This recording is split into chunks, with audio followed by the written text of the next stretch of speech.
Antes de orar, meditemos en lo que nos dice la Biblia en el libro de Jeremías capítulo 23, versículo 6.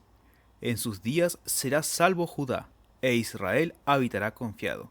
Y este será su nombre con el cual le llamarán Jehová, justicia nuestra. Oremos pidiendo sabiduría y la presencia del Espíritu Santo a fin que comprendamos el mensaje que tiene Dios para nosotros en esta mañana. Oremos.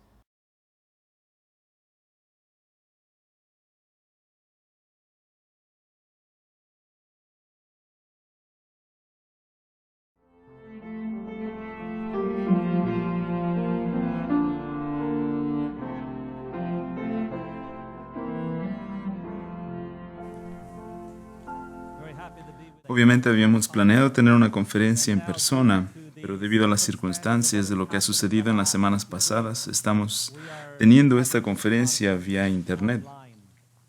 Cuando estábamos planeando esta conferencia originalmente hace unas semanas, estábamos centrando el tema en lo que sucedió en el año 1888. Cuando hablamos acerca de 1888, ¿a qué realmente nos estamos refiriendo? ¿Por qué es tan importante ese tema para nuestros días, especialmente cuando vemos las epidemias que nos rodean? ¿Por qué es tan importante? En Mateo 24, versículo 14, después de haber dado una lista de todas las cosas que sucederían en los últimos días, nos dice que el Evangelio del Reino será predicado a todo el mundo para testimonio a todas las naciones, y entonces vendrá el fin. Cuando hablamos sobre el fin del mundo, no solamente hablamos sobre los problemas que van a suceder, sino que se refiere a que el Evangelio sería predicado a todo el mundo. Y cuando vemos la historia de este mundo, la pregunta es, ¿ha sido predicado este mensaje a todo el mundo? ¿Se ha llevado el Evangelio a todas partes del mundo? Si vemos en Colosenses capítulo 1, versículo 23, nos dice ahí, si en verdad permanecéis fundados y firmes en la fe y sin moveros de la esperanza del Evangelio que habéis oído, el cual se predica en toda la creación que está debajo del cielo, del cual yo, Pablo, fui hecho ministro. Nos dice aquí que el Evangelio ya ha sido llevado a todas partes del mundo. Entonces, ¿de qué estamos hablando en Mateo 24 cuando muestra todas las señales que van a acontecer? Cuando dice que una vez que se ha predicado el Evangelio a todo el mundo, debemos entender que hay partes del Evangelio que todavía deben ser entendidas. Por ejemplo, vemos en Apocalipsis capítulo 14 y versículo 6. Vi volar por el medio del cielo a otro ángel que tenía el Evangelio eterno para predicarlo a los moradores de la tierra, a toda nación, tribu, lengua y pueblo. Nos damos cuenta que el Evangelio debe ser llevado a todo el mundo, pero no solamente, como le dicen los colosenses, sino en conexión con el primer mensaje angélico, el cual incluye el mensaje de la hora del juicio e incluye los versos concernientes al mensaje del tercer ángel. Ahora, cuando hablamos acerca del adventismo y vemos su historia, enfocándonos en el año 1844 a 1882, vemos que el mensaje estaba siendo impartido al mundo, especialmente en Norteamérica. Vemos que con unos cuantos creyentes en 1844, que eran menos de 100 en Nueva Inglaterra, cuando aceptaron el mensaje del santuario, como lo entendemos hoy. Hasta el año 1888 había alrededor de 30,000 creyentes. El mensaje iba de lugar en lugar, pero había ciertos problemas que se estaban desarrollando. Estaban enseñando el mensaje del juicio y también los mandamientos de Dios, pero les faltaba una parte esencial del primer mensaje angélico, y ese era el Evangelio que debía ser llevado a todo el mundo.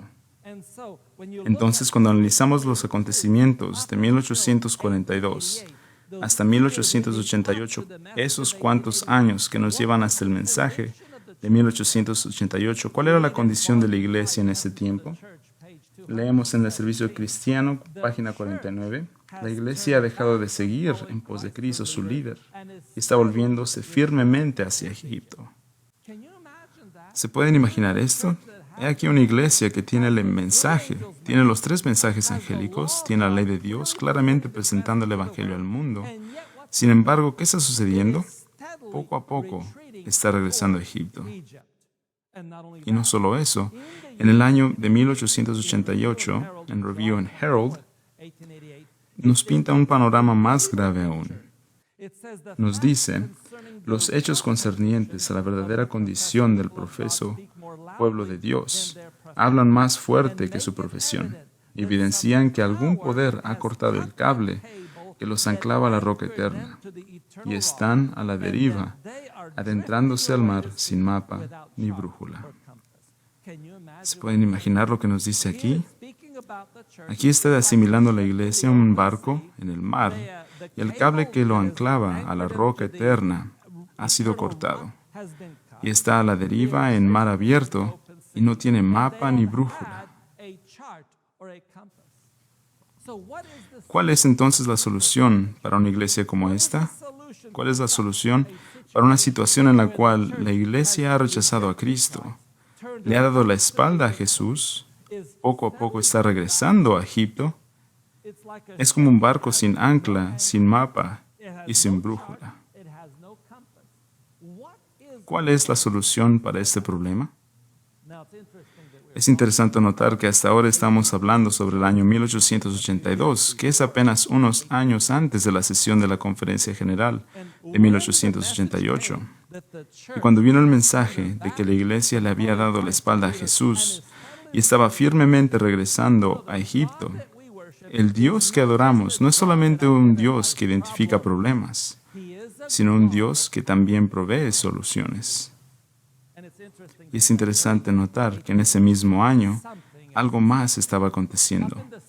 En el estado de Washington había un joven del ejército que era un estudiante de historia. Le gustaba mucho la profecía. Entró en contacto con el adventismo. Escuchó algunos sermones, le gustó el mensaje adventista y lo aceptó. Eso fue aproximadamente en 1882, de acuerdo a mi mejor investigación, y su nombre fue Alonzo Trevier Jones. Dios estaba preparando una solución. Entonces, he aquí un hombre que está saliendo del mundo, dejando atrás su vida militar, uniéndose al adventismo en 1882, el mismo año que Cristo mencionó a través del espíritu de profecía que la iglesia había rechazado a Cristo como su líder y lentamente regresaba a Egipto. Alrededor del mismo tiempo, en el mismo año, un joven médico en el área de Oakland, California, escribe en su libro, El Pacto Eterno, acerca de su experiencia. Básicamente, era un adventista nominal. Su padre era un ministro dentista. Y este joven había ido a la iglesia una mañana. Estaba ahí sentado. No recuerda el mensaje de ese día, pero lo que sí recuerda es que de repente tuvo una visión. No estaba seguro si era verdaderamente una visión o si era algo que se imaginó en ese momento, pero vio la cruz de Jesús. Y por primera vez en su vida se dio cuenta de que Jesús había muerto por mí. Su nombre era Elliot Joseph Wagner. Dios estaba preparando a 2 individuos, uno que estaba fuera de la iglesia y otro que estaba dentro de la iglesia, en lo que cabía su experiencia como jóvenes. Y ambos hombres pronto se convirtieron en ministros. Y en el año 1888 estaban listos para dar un mensaje al mundo. En Eventos de los Últimos Días, página 171, dice que en su gran misericordia el Señor envió un preciosísimo mensaje a su pueblo por medio de los pastores Wagner y Jones. ¿Y cuál era este mensaje? Muchos habían perdido de vista a Jesús. Y aquí el problema. Habían perdido de vista a Jesús. Sin embargo, el mensaje de 1888 fue dado a través de estos 2 hombres. porque muchos habían perdido de vista a Jesús. Sin embargo, ¿cuál fue la recepción de este mensaje en la iglesia? Testimonios para los ministros, página 79. Ellos no han cumplido todavía en forma plena estas terribles predicciones, pero si el Señor les conserva la vida y alimentan el mismo espíritu que señaló su conducta antes y después de la reunión de Minneapolis, llenarán también la medida de aquellos a quienes Cristo condenó cuando estaba en la tierra.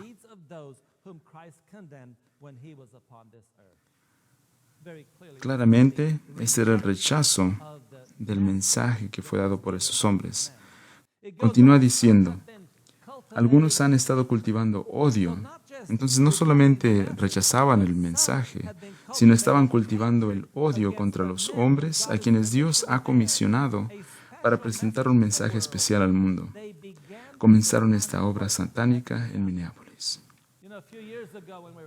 Hace unos años, cuando estábamos hablando acerca del aniversario número 500, del día en el cual Martín Lutero clavó sus 95 tesis en la puerta de la iglesia de Wittenberg, decidimos leer un libro llamado Manuscript Releases de 1888. Y fue sorprendente que al leer este material se puede notar el conflicto que existía, no solamente el conflicto con relación al mensaje que fue dado, sino el conflicto en relación a la actitud que tuvo la gente. Tanto así que en 1900, cuando regresó la hermana White a Australia, no tenía ningún deseo de ir a Battle Creek para reunirse con los dirigentes de ahí. Así de difícil estaba esta situación. Y dice aquí que algunos han estado cultivando odio para aquellos que traían este mensaje especial al mundo. Comenzaron esta obra satánica en Minneapolis. Más tarde, cuando vieron y sintieron la demostración del Espíritu Santo que testificaba que el mensaje era de Dios, lo odiaron aún más, porque era un testimonio en contra de ellos. Ese es el problema. El mensaje era un testimonio en contra de ellos. Y aún así estos hombres estaban en posiciones de confianza y han estado moldeando la obra a su propia semejanza hasta el punto en que les fuere posible. Han estado cultivando odio. Y aún así estos hombres estaban en posiciones de confianza. Leemos en Mensajes Selectos, página 425. El tiempo de prueba está precisamente delante de nosotros, pues el fuerte pregón del tercer ángel ya ha comenzado en la revelación de la justicia de Cristo, el Redentor que perdona los pecados.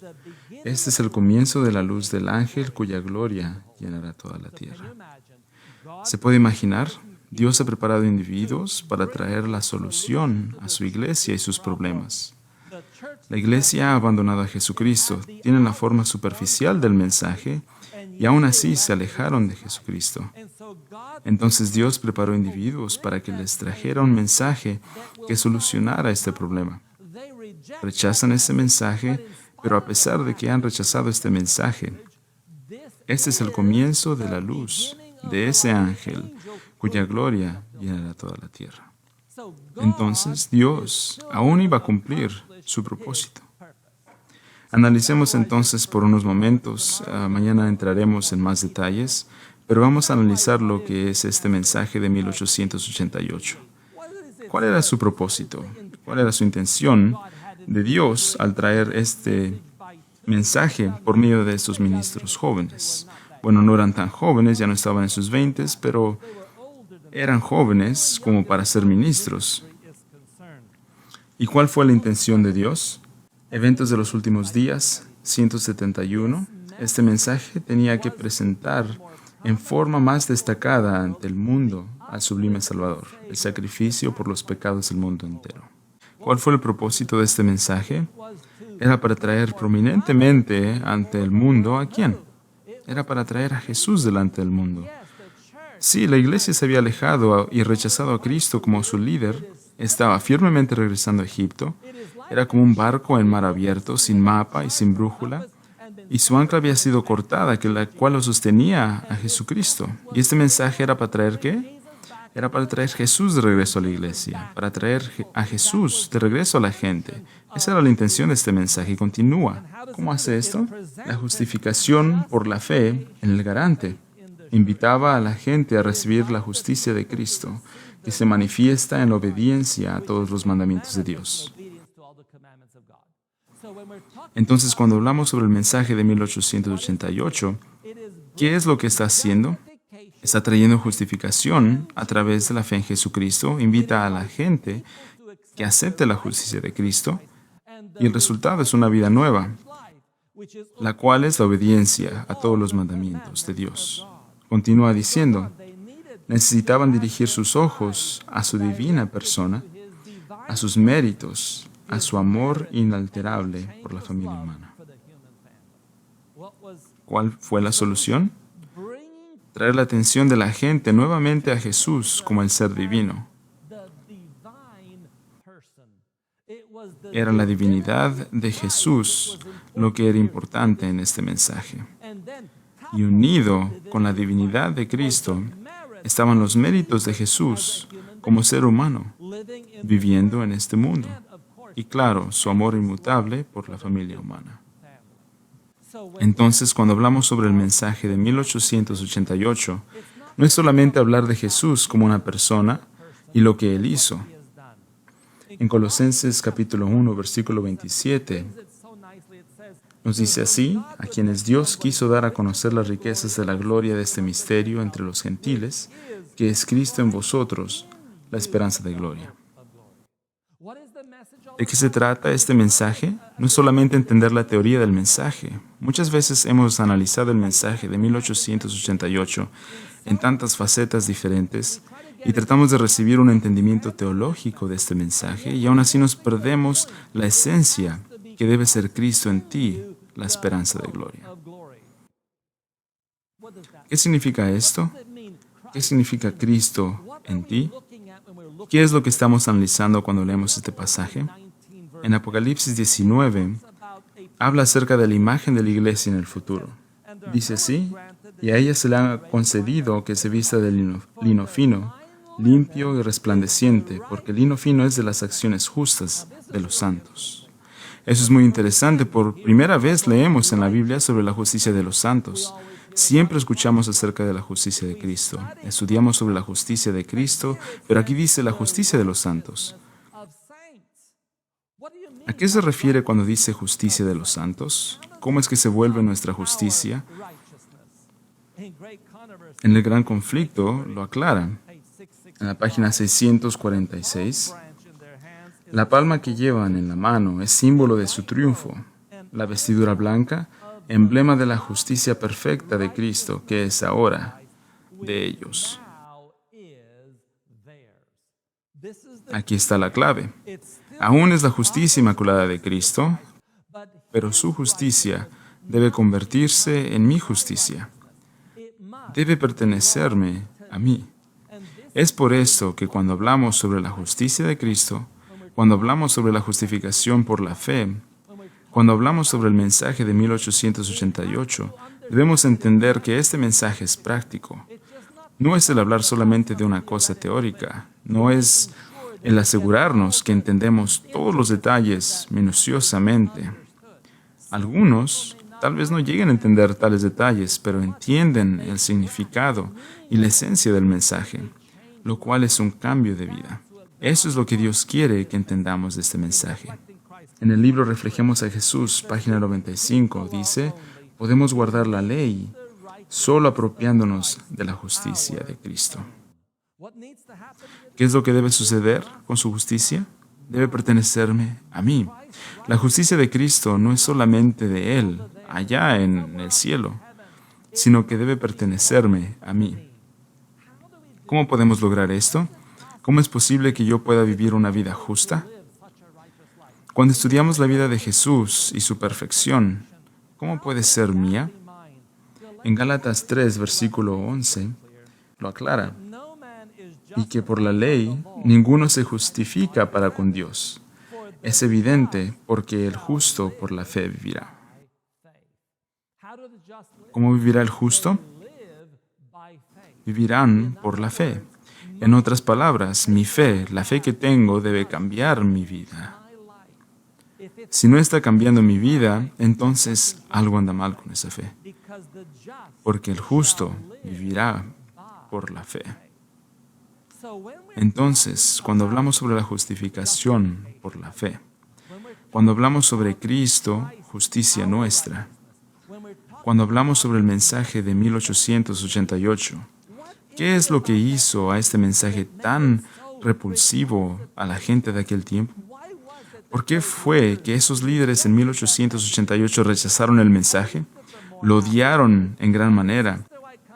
Y cuando regresa de Australia la hermana White en el año 1900, ella dice que nada había cambiado. Dijo, no quiero ir a verlos, no voy a ir a la sesión de la conferencia general a menos de que Dios me mande ella específicamente. Sabemos que ella fue en 1901, pero escribe específicamente en esos manuscritos de 1888 que no tenía ningún interés de ir ahí. Ella prefería escribir sus libros y hacer su trabajo donde ella estaba en vez de ir a ver a esta gente. ¿Por qué? ¿Por qué fue que la gente no había cambiado? Tenemos aquí de fondo la imagen de aquella conferencia de los hermanos en la sesión de 1888. ¿Por qué fue tan difícil para ellos aceptar este mensaje? ¿Por qué es tan difícil para ustedes y para mí aceptarlo? Muchas veces decimos, yo amo a Jesús y lo acepto, pero seguimos aquí, seguimos en este mundo. Han pasado 132 años y aún seguimos aquí. ¿Por qué es eso? ¿Qué tenía este mensaje que causó tanto conflicto? En Testimonios para los Ministros 456, yo creo que va a la esencia del problema. Nos dice ahí, es la obra de Dios. La pregunta es, ¿cuál es la justificación por la fe? Es la obra de Dios que abate en el polvo la gloria del hombre y hace por el hombre lo que éste no puede hacer por sí mismo. ¿Cuál es el mensaje? El abatir en el polvo la gloria del hombre. Y cuando estudiamos la historia de 1888 hasta el 2020, aquí estamos en el 2020. ¿Cuántos años han pasado ya y seguimos luchando con este mensaje? ¿Por qué? Porque la esencia de este mensaje es el derribar la gloria del hombre al polvo. Y esa es nuestra lucha. Es la lucha de todo ser humano. Es la lucha cuando nos referimos a los estándares cristianos. Es la lucha que tenemos cuando hablamos de los principios de la iglesia y los estándares que tenemos. Cuando decimos que han caído o han bajado los estándares de la iglesia. Y cuando estudiamos podemos ver intelectualmente, podemos decir, sí, estoy de acuerdo. Necesito este cambio. Y aún así no podemos cambiar. ¿Por qué? Porque es la gloria del hombre la que está de por medio. Es la gloria del hombre que no puede ser soltada ni dejada. Es la gloria del hombre la que nos llevará a la perdición si no tenemos una experiencia con el mensaje de 1888. ¿Y cuál es ese mensaje? ¿Qué es la justificación por la fe? No es solamente un término que suena bonito, sino que es la obra de Dios en derribar la gloria del hombre al polvo y haciendo por el hombre lo que éste no puede hacer por sí mismo. Y vamos a analizar esto hoy y mañana, especialmente mañana por la tarde. ¿Cómo es que Dios quiere cambiarnos de lo que somos? Pero para que podamos entender, debemos de llegar a ese punto. Tenemos que pasar esa experiencia de abatir en el polvo la gloria del hombre.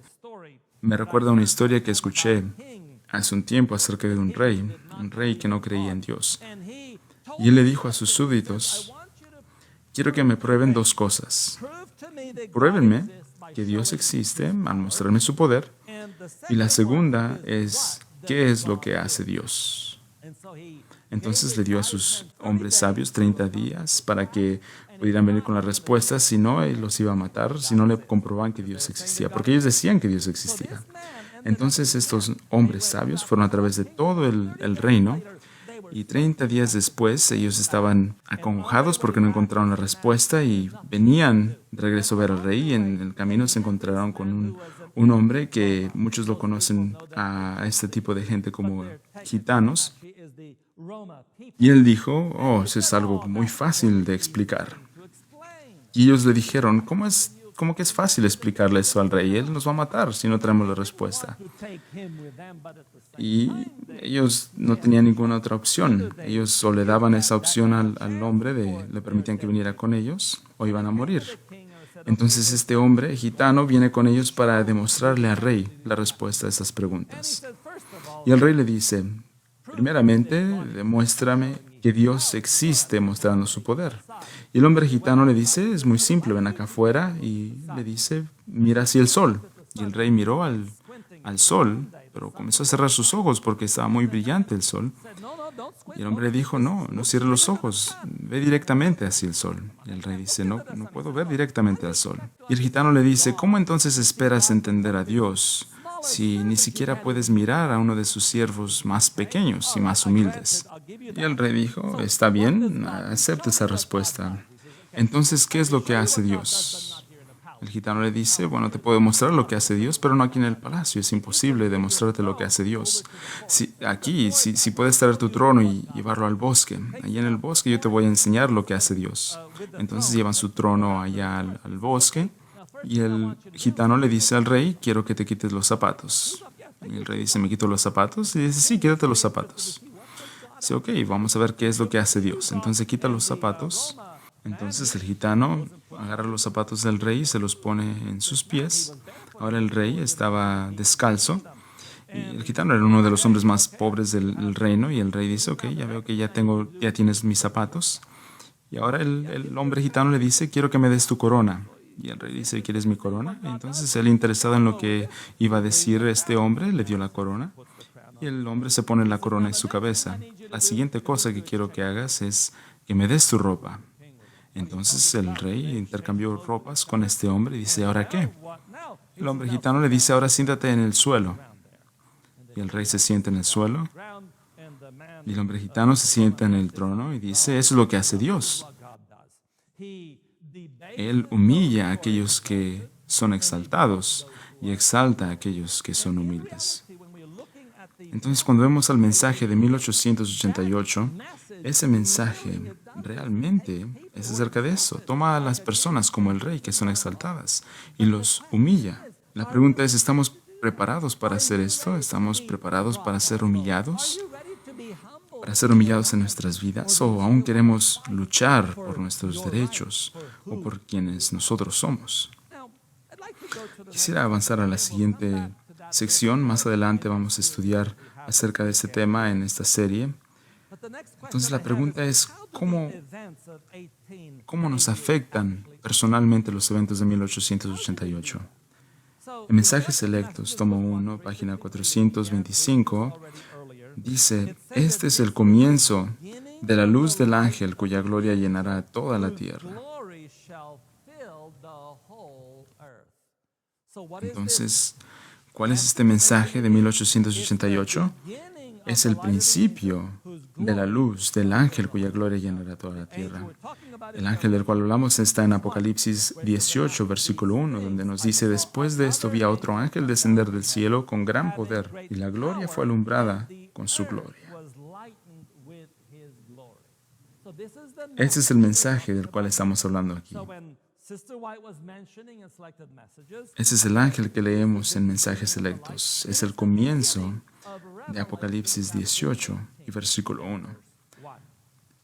Es interesante ver en el boletín de la Conferencia General de 1893, un hombre por el nombre de Prescott escribe, el ángel de Apocalipsis 18 es el ángel que se unirá con el tercer ángel e intensifica el mensaje hasta convertirse en un fuerte pregón.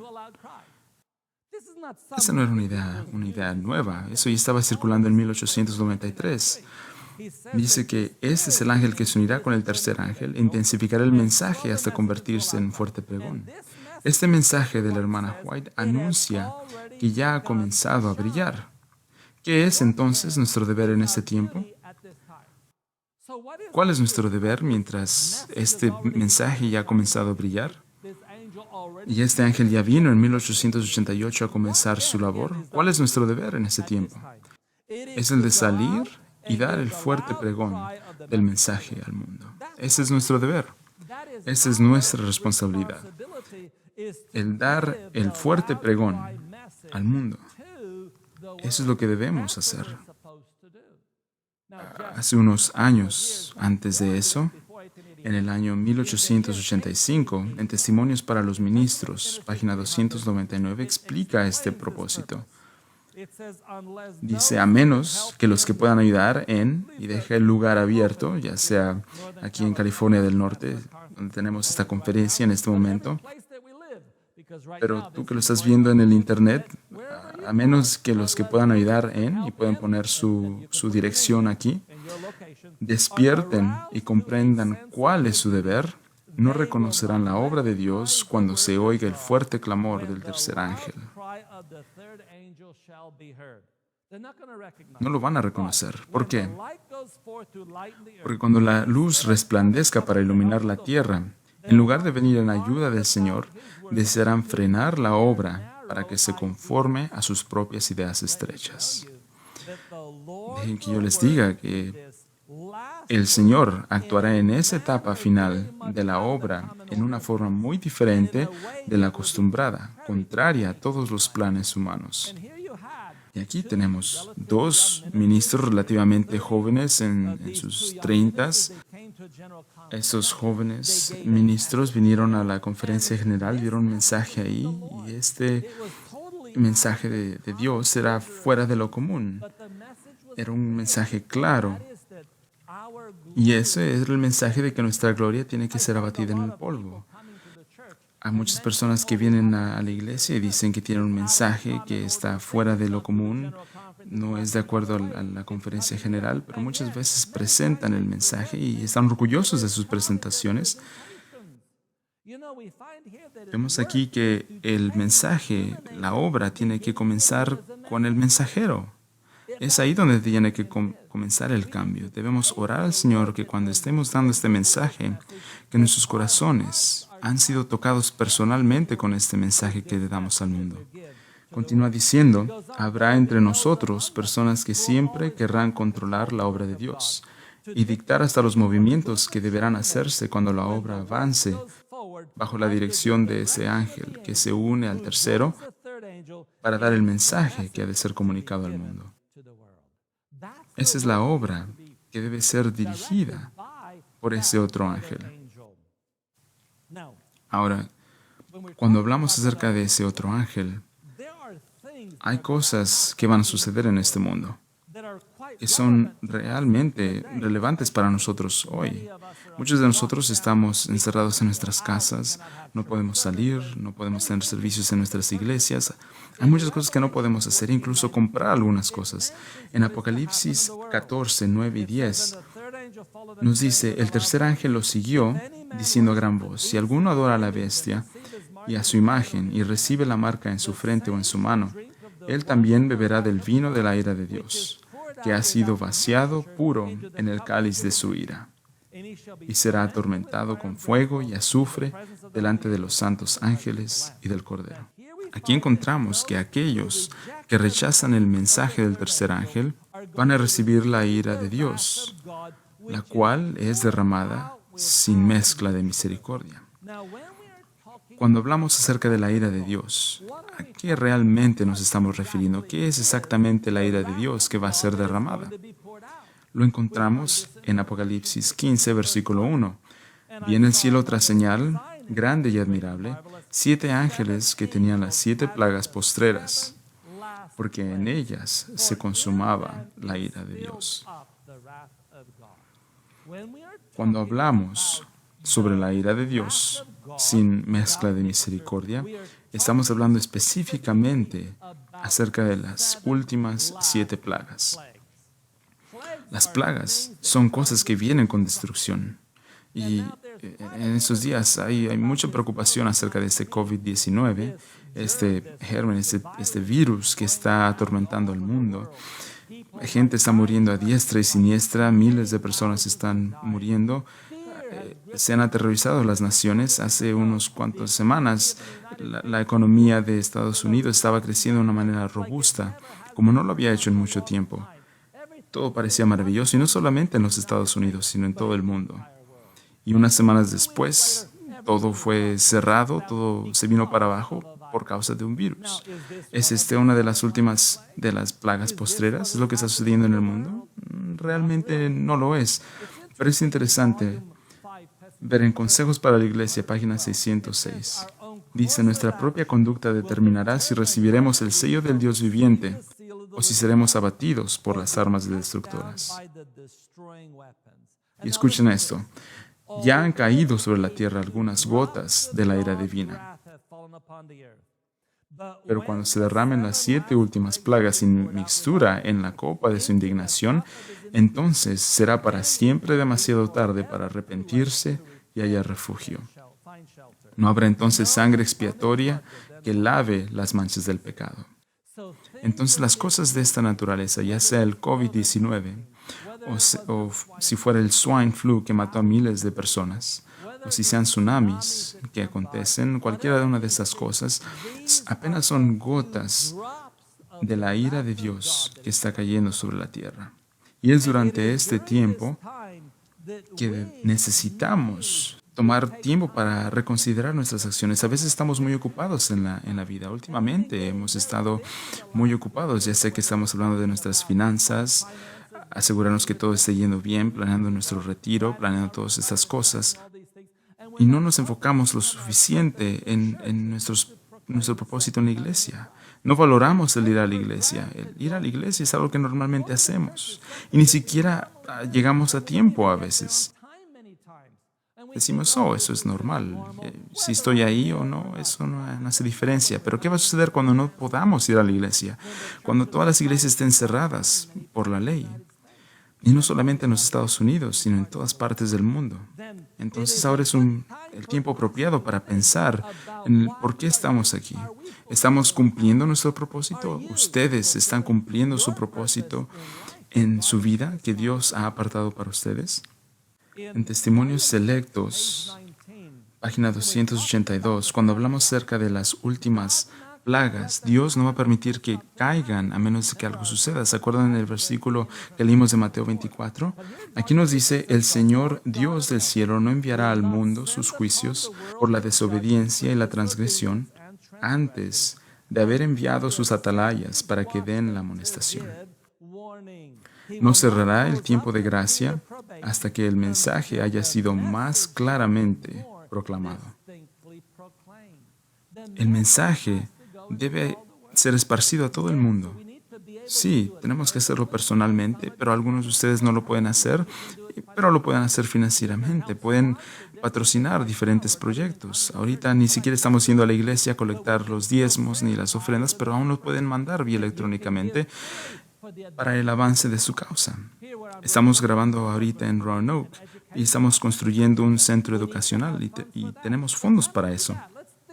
Pero vamos a pensar en expandirnos más allá de eso. Cuando estamos viendo nuestras finanzas en la conferencia general, nos estamos dando cuenta que los fondos están disminuyendo. Y no es porque la gente no está dando, sino que muchos miembros en otras partes del mundo, el valor de su moneda ha caído. Su dinero ni siquiera vale la tercera parte de lo que vale el dólar aquí en los Estados Unidos. Y nosotros mandamos dinero a otras partes del mundo. Entonces, cae sobre nosotros aquí en Norteamérica en ajustar nuestras finanzas para poder dar a los demás del mundo. ¿Cómo es que vamos a hacer eso? ¿Qué hay de todos los demás lugares? Estamos aquí cómodos en California del Norte. Tenemos bastantes miembros aquí. Pero ¿qué hay de otros lugares? Cuando nosotros manejamos de aquí de California a la costa este o en otras partes del mundo, ¿cuántos lugares pasan donde no hay ni siquiera un creyente? Pueden manejar por horas sin encontrar un creyente. Entonces recae sobre nosotros el poder ir y dar el mensaje a estas personas. Estamos hablando aquí de escuelas misioneras, necesitamos obreros, necesitamos colportores que vayan a esos lugares para que preparen el camino. Hay un mensaje que debe ser dado al mundo. Y Dios no va a mandar estas plagas con toda su fuerza a menos de que la gente conozca el mensaje. ¿Estamos haciendo esto? Dios nos ha dado una oportunidad para que todos nosotros nos examinemos y veamos cuál es mi parte que debo desarrollar. ¿Será que debo de ir personalmente de un lugar a otro para construir iglesias o contribuir financieramente a la obra de Dios? Todos tenemos un papel importante que Dios quiere terminar la obra, quiere acabar con todo el sufrimiento. Pero debemos tener en mente de que las cosas van a empeorar, especialmente cuando caigan las 7 últimas plagas. Cuando miremos en retrospecto a las cosas como COVID-19 y todas estas cosas que están sucediendo, van a ser nada en comparación con las plagas. Pero antes de que la gente sufra, tienen que ser advertidos. ¿Les estamos llevando este mensaje a ellos? Continúa aquí, en Testimonios Selectos, sus requerimientos han de ser presentados en su verdadero carácter sagrado, para que la gente se vea obligada a decidir en pro o en contra de la verdad.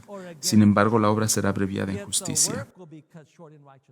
La gente debe tomar una decisión. ¿Y cómo es que la gente va a tomar una decisión? Dice que Dios abreviará la obra de justicia. Continúa diciendo, el mensaje de la justicia de Cristo ha de sonar de un extremo de la tierra hasta el otro para preparar el camino del Señor. Esta es la gloria de Dios que termina la obra del tercer ángel. Y eso nos trae de regreso a 1888. Ese mensaje debe ser presentado porque es así como la gente van a ser traídos al punto de la decisión. Entonces, ¿qué debemos hacer con este mensaje? ¿Qué necesitamos para que este mensaje sea dado al mundo? ¿Por qué debemos estar orando? ¿Qué es lo que debemos estar pidiendo en nuestras oraciones? Ahora que no podemos ir a la iglesia, debemos de pensar en orar, aún pensar en el ayuno y la oración. Eso nos haría muy bien personalmente. ¿Pero por qué deberíamos estar orando? Testimonios para los ministros, página 91, dice, ese es el mensaje que Dios ordenó que fuera dado al mundo. Es el mensaje del tercer ángel que ha de ser proclamado en alta voz y acompañado por el abundante derramamiento de su espíritu. Esto es lo que necesitamos. Necesitamos el derramamiento del Espíritu Santo sobre nosotros como individuos, sobre nosotros como iglesia, para prepararnos para dar este mensaje al mundo. Regresando al mensaje de Prescott en 1893, nos dice ahí, debemos vencer nuestra disposición de pecar o no podremos recibir la lluvia tardía. Es algo interesante aquí, debemos de vencer ¿qué? La disposición, la tendencia a pecar. Y eso lo vamos a cubrir en más detalle el sábado por la tarde. Debemos vencer esto, ¿por qué? Porque la luz que alumbrara la tierra con su gloria ya ha comenzado a brillar. ¿Qué significado práctico tiene esto para nosotros? Significa que el tiempo del zarandeo ha llegado y que Dios hará una separación en su pueblo. Y aquellos que no tengan a Jesús morando en ellos, no se les permitirá tomar parte en la obra de Dios cuando se intensifique hasta volverse en fuerte pregón. Queremos ver más gente envuelta en la obra. Muchas veces somos como Gedeón. Queremos que el mensaje salga y invitamos a toda la gente que podamos y nos entristecemos cuando pocos se presentan. Cuando vemos a pocos que vengan a dar el mensaje, muchas veces Dios dice, oh, no, son muchos todavía y hace un zarandeo y la mayoría se va. Y después nosotros vemos a los pocos que quedan y Dios aún dice, son muchos aún. Y Gedeón se quedó con 300 hombres. Pero ¿qué hay de nosotros hoy? ¿Necesitamos un zarandeo? ¿Necesitamos una separación? ¿Es eso lo que necesitamos para que nos pongamos serios acerca del mensaje que debemos dar al mundo? Cuando el Espíritu Santo llegue finalmente, ¿qué es lo que va a suceder? La gente va a tomar en serio el mensaje. En Primeros Escritos 2:71 dice, muchas personas habían estado ligadas, algunas esposas por sus consortes y algunos hijos por sus padres. Las personas sinceras que hasta entonces habían sido impedidas de oír la verdad se adhirieron ardientemente a ella. Desvanecióse todo temor de los parientes y solo la verdad les parecía sublime. Habían tenido hambre y sed de la verdad y ésta les era más preciosa que la vida. Pregunté por la causa de tan profundo cambio y un ángel me respondió, es la lluvia tardía, el refrigerio de la presencia del Señor, el potente pregón del tercer ángel. Sí, ese mensaje que comenzó en 1888 en la conferencia de Minneapolis, sí, fue rechazado por los líderes, pero ese mensaje vino, el ángel vino y vino para quedarse y ha estado aquí por alrededor de 132 años. Y es para nosotros el examinar nuestros corazones. Por eso es bueno que estamos encerrados en nuestras casas, que tengamos ciertas restricciones para que pensemos, ¿estamos perdiendo tiempo? ¿Cuánto tiempo hemos perdido? Hoy necesitamos el poder del Espíritu Santo. Necesitamos poder para salir y presentar este mensaje al mundo. En Lucas 24, versículo 49, Jesús dice, «He aquí, yo enviaré la promesa de mi Padre sobre vosotros. Pero quedaos vosotros en la ciudad de Jerusalén, hasta que seáis investidos de poder desde lo alto». Sí, los discípulos tenían un mensaje para dar a todo el mundo. Tenían un mensaje para salir. Y no tenían las conveniencias y las comodidades que tenemos nosotros. Cuando ellos eran corridos de lugares, ellos no tenían el internet, no tenían sermones en línea en las redes sociales. Pero ellos pudieron avanzar. ¿Por qué? Porque tenían el poder del Espíritu Santo. ¿Se imaginan hoy, si tuviéramos el Espíritu Santo con toda esta tecnología que tenemos? Hoy es nuestra oportunidad para clamarle a Dios y pedirle el derramamiento de su Espíritu Santo. Que nuestros corazones estén listos, que ustedes y yo estemos listos para terminar esta obra y estar plenamente envueltos en ella. En conclusión, quisiera que consideremos unos puntos aquí, especialmente el tipo de personas que Dios está buscando hoy para terminar la obra. En el libro de la educación, página 244, un pasaje muy importante, porque yo quiero irme a mi casa. Realmente quiero irme a mi casa. El sábado pasado estaba viendo el sermón del hermano Tudoroy. Y él compartió una idea diciendo que él quería irse ya al hogar. Y yo también comparto ese sentimiento. Quiero irme al hogar. No este mundo, no este hogar aquí en la tierra. Quiero ir a mi hogar celestial. Pero ¿qué es lo que va a ser necesario para que podamos reevaluar lo que estamos haciendo? En el libro de la Educación 244 dice, con semejante ejército de obreros como el que nuestros jóvenes, bien preparados, podrían proveer, cuán pronto se proclamaría a todo el mundo el mensaje de un Salvador crucificado, resucitado y próximo a venir. Cuán pronto vendría el fin del sufrimiento, del dolor y del pecado. Lo que necesitamos es un ejército de jóvenes. Por eso es que nos enfocamos tanto en nuestras escuelas misioneras. Aquí en Sacramento tenemos una escuela misionera, también en Australia tenemos otra, pero tuvimos que cerrarla. Tenemos alrededor de 17 estudiantes ahora, pero necesitamos un ejército de estudiantes, de jóvenes. Necesitamos más que vengan a nuestras escuelas misioneras porque debemos prepararnos para el tiempo del fin. Y es por eso que es bueno que paremos. Ya no podemos trabajar, ya no podemos ir a comprar algunas cosas. Algunos de nosotros ni siquiera trabajamos, ni siquiera tenemos trabajo. Y es por eso que es bueno que reevaluemos qué es lo que estoy haciendo. Estamos envolviendo a nuestros jóvenes como un ejército que terminará la obra para que podamos ir finalmente a nuestro hogar. Estoy pensando en el mensaje en Isaías capítulo 6, versículos 5 al 8. Isaías tenía un gran mensaje para compartir con el mundo. Él estaba emocionado de compartir este mensaje. Y después vio a Jesús, vio al Dios de los cielos en su trono. Y nos dice en el versículo 5, entonces dije, ay de mí, que soy muerto, porque siendo hombre inmundo de labios y habitando en medio del pueblo que tiene labios inmundos, han visto mis ojos al Rey, Jehová de los ejércitos. Ese es el mensaje de 1888. Es el de abatir el orgullo del hombre en el polvo. Esa es la justificación por la fe. Ese es Isaías 6, 5. Y después el versículo 6. Y voló hacia mí uno de los serafines, teniendo en su mano un carbón encendido, tomado del altar con unas tenazas. Y tocando con él sobre mi boca, dijo, he aquí que esto tocó tus labios, y es quitada tu culpa, y limpió tu pecado. Después oí la voz del Señor que decía, ¿a quién enviaré? ¿Y quién irá por nosotros? Entonces respondí yo, heme aquí, envíame a mí. ¿Qué es lo que Dios os está llamando a ustedes a hacer? ¿Qué es lo que Dios está pidiendo de ustedes? ¿Hay algo que ustedes se están aferrando? Ya sean ustedes como persona, que Dios les está pidiendo que rindan sus planes que tenían en su mente y que vayan, evangelicen y construyan iglesias. ¿Qué es lo que les está pidiendo Dios? ¿Están listos para decir, heme aquí, envíame a mí? Ese es el propósito de nuestra conferencia que estamos teniendo hoy. El perfecto ambiente en el cual estamos cuando estamos limitados Podemos pensar, ¿estamos listos para decir, heme aquí, envíame a mí?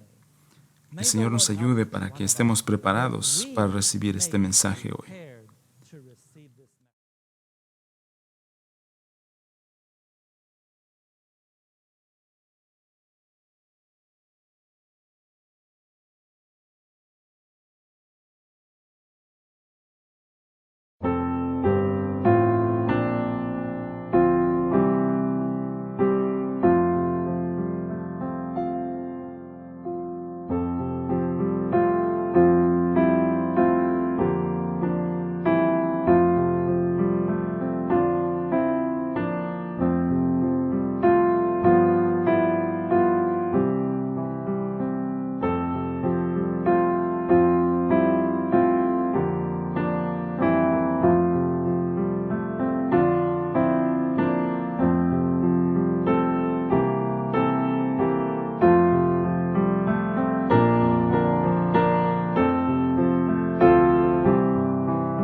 En ese momento quisiera invitar a cada uno de ustedes, donde quiera que estén,